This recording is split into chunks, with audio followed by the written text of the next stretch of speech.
Breaking overnight, a large wave slamming into a boat near Jetty Island, throwing 2 police officers overboard. It's tough. There's a lot of debris in the water. There are a lot of waves. One man found alive after spending more than 2 hours in the water, but the second officer still missing this morning. We're praying for another miracle.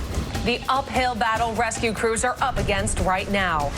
Boeing 737 MAX returning to the skies in just the last 90 minutes. The FAA giving the company the green light to fly again nearly 2 years after they were grounded following 2 deadly crashes. The timeline of when travelers could be back on board one of these planes. A breakthrough in the fight against coronavirus. Pfizer revealing overnight they're seeking emergency approval for their vaccine, now proven to be 95% effective, when doses could be distributed nationwide.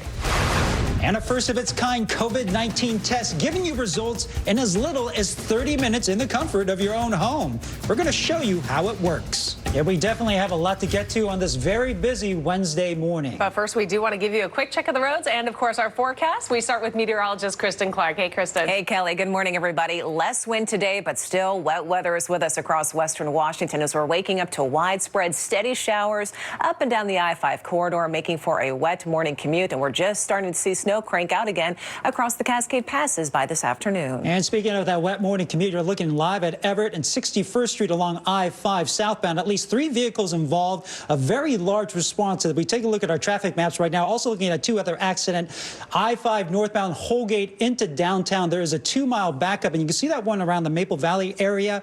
That is in Covington along State Route 18, where 2 patients need to be extricated from their vehicle. State Patrol is on the scene investigating. You can see that rain is now moving in, causing a lot of those accidents. And breaking now, the search continues for a Tulalip tribal police officer thrown into the cold water of the Puget Sound when the boat was slammed by a rogue wave. Another officer was also on board that tribal vessel and was rescued after spending hours in the water. Como Theron joins us live at the Tulalip Marina in Snohomish County, where those searchers, Theron, have been up all night with this daunting task. Yeah, it's a major search operation. Take a look. It's taken over the parking lot there at the marina here. You can see it's sealed off, filled with vehicles of the searchers, and they say they're going to not stop searching until that missing officer is found. It happened just before 9 last night. Everett Fire and Police got reports of a capsized boat with 2 people on board near Jetty Island. The boat was a Tulalip Police Department fisheries vessel. It was on its way back to shore after helping out a private boat. That's when they were hit by that rogue wave. That boat flipped over. Now, at first, the Navy there in Everett was in radio contact with the boat, but that contact was lost. Rescuers got to the boat just after 11 last night, but they didn't find anyone. And later, they did find one man, a 39-year-old, one of the officers there from the Tulalip Police Department. The officer that was rescued, from the time of the 911 call, it was 159 minutes before he was located. When I checked 2 hours ago, it was 50 degrees, and the air temperature was 44 degrees and dropping.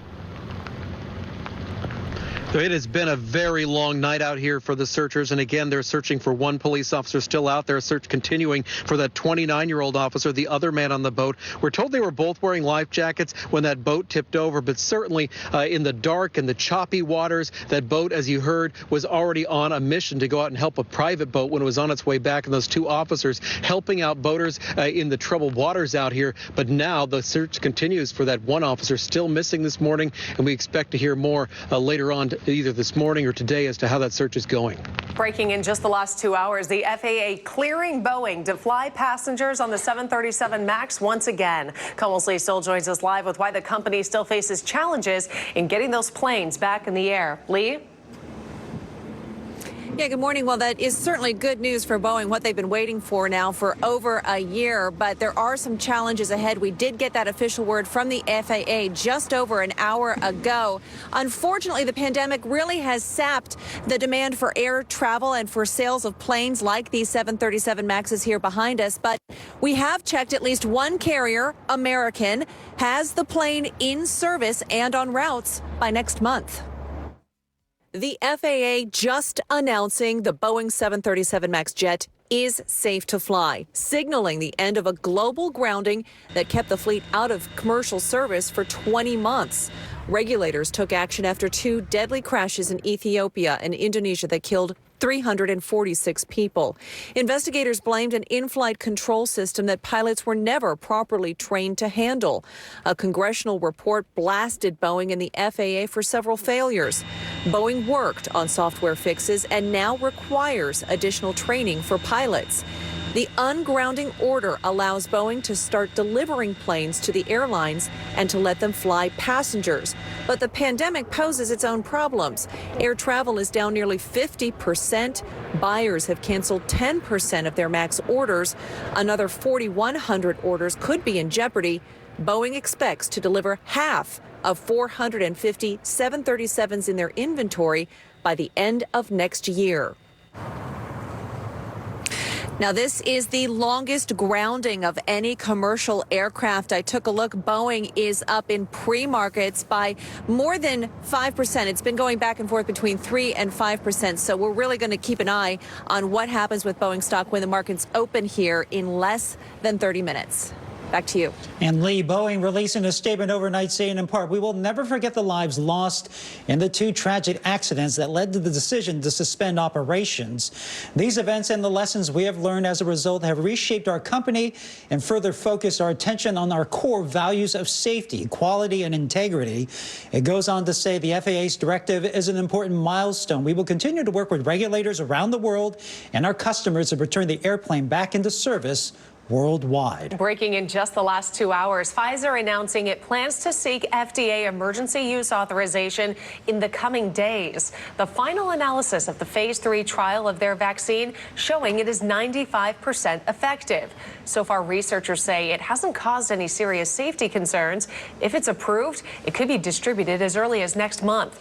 The announcement coming just 2 days after vaccine maker Moderna released interim efficacy data showing its vaccine proved to be about 94.5% effective. And Kelly, at the live desk now, I've been digging into the statement from Pfizer and BioNTech on their vaccine. The companies expect to produce globally up to 50 million vaccine doses in 2020 and up to 1.3 billion doses in 2021. Pfizer has 3 U.S. vaccine manufacturing sites. Many states, though, have expressed concern about the fragility of the Pfizer vaccine, which must be kept at minus 103 degrees Fahrenheit. Now, that's far below the capability of standard freezers. The companies say, though, their custom packaging would help keep it at the right temperature. And Holly, the news surrounding a potential vaccine couldn't come at a better time. The nation now closing in on nearly 11.5 million COVID cases, with nearly 250,000 people having died from the virus. Here in Washington state, health officials reporting a new daily record, nearly 2,600 new cases. The total since the outbreak began now more than 134,000. 23 more people have died, pushing that number to 2,571, and 55 more patients are now in the hospital. That total now at 9,573. Also new this morning, a new in-at-home COVID-19 test getting emergency approval from the FDA. This is the first take-home rapid test. KOMO's Denise Whitaker joins us live to show us how it works and when it might be available. Denise? This new test is the first to be self-contained, meaning you don't have to send your nasal sample off to a lab, but you would need to get a test from a doctor. It comes from Lucira, which started work on a rapid flu test 5 years ago. When the pandemic hit, the company redirected its focus to COVID-19. In order to get this new emergency use authorization from the FDA, Lucira needed 100 people suspected of having COVID-19 to swab their noses and swirl the sample in the test vial. All 100 people successfully administered the test. Then, when that test was compared with one of the most reliable FDA-approved COVID tests, here's what they found. 94% of the new rapid Lucira results agreed with the positive results of the other test. 98% of the negative Lucira results agreed. So the next questions, of course, when and where can you get it? This test is $50 by prescription only. Right now, it's only going to be available from doctors in Northern California and Southern Florida. Once Lucira ramps up manufacturing, it should be available by second quarter 2021 from clinics or healthcare networks nationwide. This test uses molecular amplification technology, which searches for signs of the virus's genetic material. The results then appear within 30 minutes by a color change.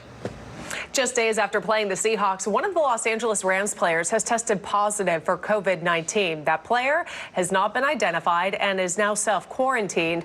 All of the team's football activities, though, today will be done remotely. A live look at CenturyLink Field, the Seahawks on a short week gearing up to take on another division rival, the Arizona Cardinals, tomorrow on Thursday Night Football. No word yet on whether the Rams player having COVID will have any impact on the Seahawks game.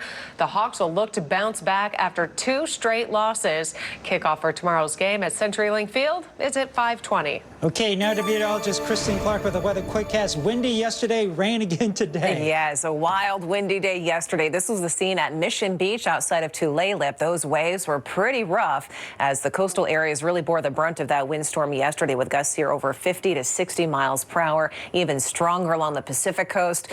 Destruction Island, a little tiny island outside of Queets, clocked a wind gust of 81 miles per hour yesterday for a brief instance. Now today, our futurecast wind gusts depicting gusts still over 20 miles per hour, so breezy, yes, but not nearly as windy as, say, what we saw yesterday across western Washington. But can't shake the rain. Here we go, another round of which is widespread and steady across all of the Puget Sound lowlands, beginning to ease up slightly across the southwest interior, but the steady showers continue across, say, Grace Harbor County, right on through Puget Sound and into the northwest interior, and also a little bit of snow starting to fall near Stevens, but Snoqualmie Summit will see more of a rain-snow mix for a better part of today, so that's going to significantly lower how much snow we will see through Snoqualmie Pass. But here's the hour-by-hour forecast for Seattle. Going to go for the soggiest part of the day to be during the morning hours. Clouds may begin to break apart a little bit to allow for some bright spots around 1 o'clock, but we still continue the chance of a scattered shower passing through even into this afternoon. So today's temperatures, upper 40s to near 50.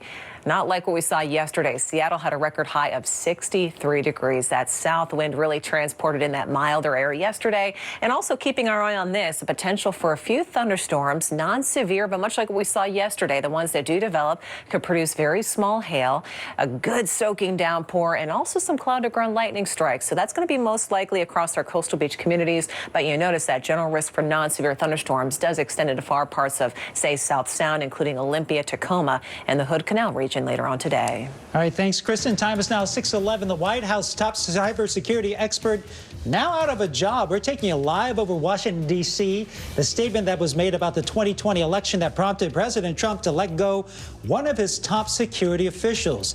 And you're looking live over downtown Seattle. The King County Council just approving their new budget. The 5 biggest changes that could impact people living and working across the county. That's coming up next.